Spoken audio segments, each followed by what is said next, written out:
Loss affects people in many different ways.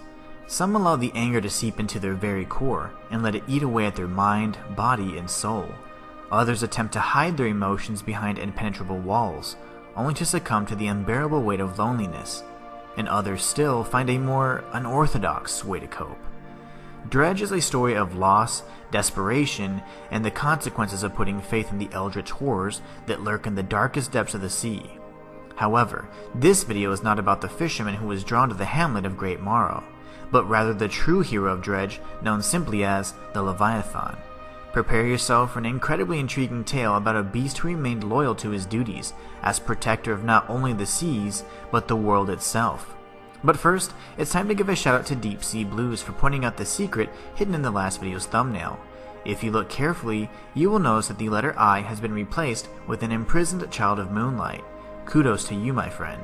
If you're new to the channel, I've started playing a game with viewers where I hide an Easter egg in the thumbnail of each of my videos.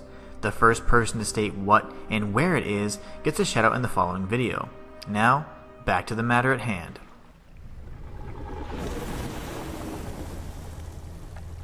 In order to best understand the Leviathan's heroism, let's briefly summarize the narrative as it is portrayed through the fisherman's eyes. When the story begins, we see a nameless man heading towards the town of Greater Morrow in search of work. As he approaches, the sky turns red and suddenly everything goes black after a thunderous crash. When he awakens, he is greeted by the mayor and loaned a ship.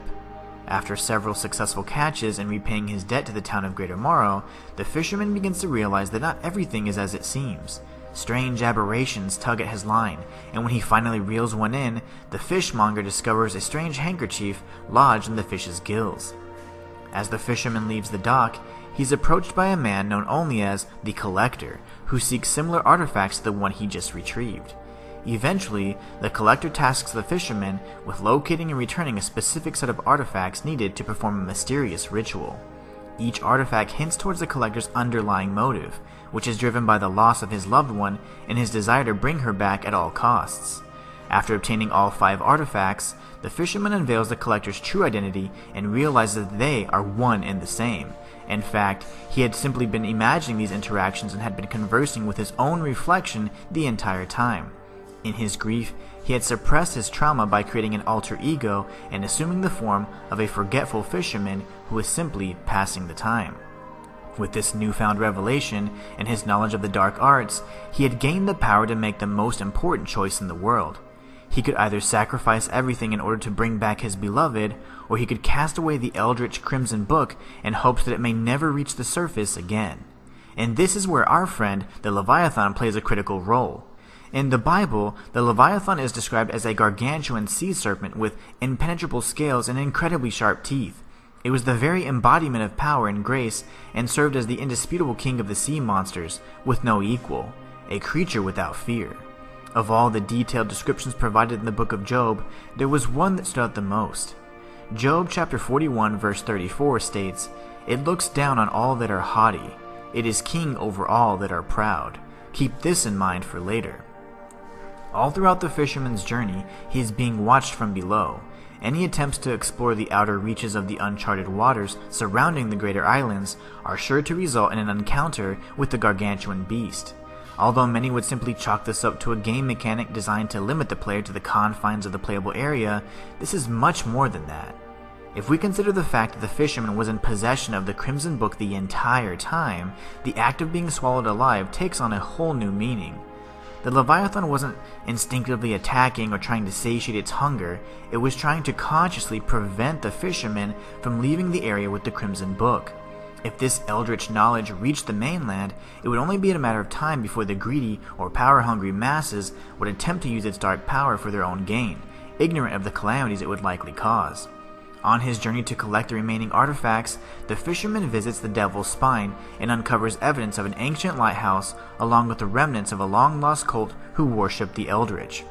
Interestingly enough, if the fisherman suffers from high levels of panic, a nearby Blackstone reveals an incredibly interesting account.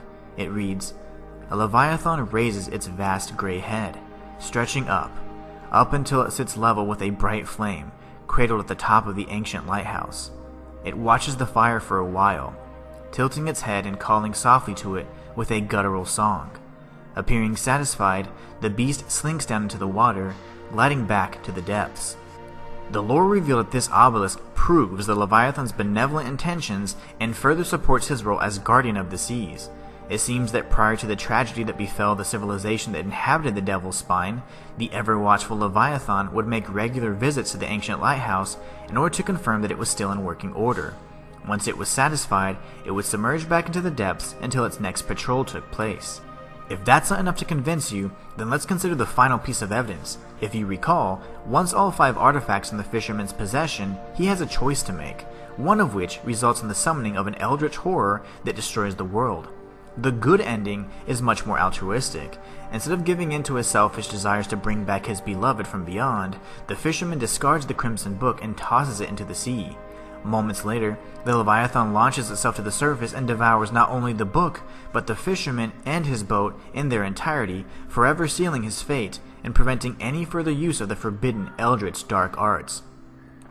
This path is known as the sated ending and is truly fitting, considering the Leviathan not only has a full belly, but also the comforting knowledge that no man will ever again possess the power and pride needed to overcome the inevitable cold grasp of death, echoing his biblical role as king over all that are proud. And that's all for this video. If you enjoy videos like this, be sure to like and subscribe. It helps me know that you want more content just like this. Click on these videos here to continue your journey through the unknown, and I'll be there to guide you when you arrive. Consider becoming a member for exclusive perks like emojis, members only videos, and more. Or consider becoming a patron for behind the scenes content, unboxing videos, sneak peeks of my retro gaming collection, and more. Until next time, it's the Inhuman one signing out. Join the Inhuman community today.